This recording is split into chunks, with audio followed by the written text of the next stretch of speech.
Keeping true to its name, the Ministry of Environment and Forestry is all geared to operate from its new office. This will be the first government-owned green building targeting high ratings from national and international green councils. The project is designed for efficient use of water, energy and waste management. It will also have improved air quality and minimal negative impact on the environment. Senior architect Rajneesh Kaushal explains further.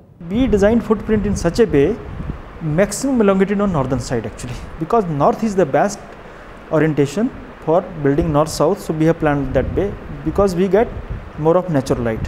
So daytime only 25% area will be, we will use only artificial lighting, otherwise 75% area will be natural daylight and we will not be using any lighting in those areas. Whatever the building consume, it will produce again also, that is the concept actually. The green building faced certain initial hiccups, delaying its completion by a year.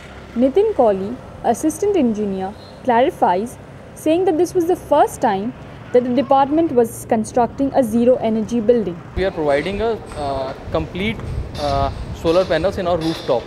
So available area for rooftop is very less. For generating 900 kilowatts in such a less area, that is also a huge challenge.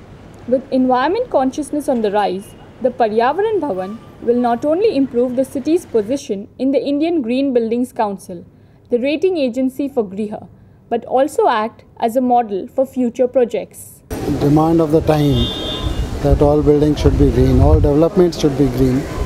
CPWD took a leading step in this and declared on its own that we will make all the buildings having green features and with minimum 3-star Griha rating.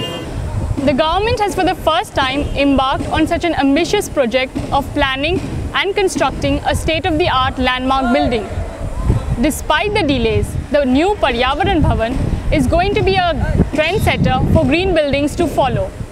With Rohit Pandita and Pawan Nagasampagi, this is Zainab Saeed for AJK MCRC Jamia Millia Islamia.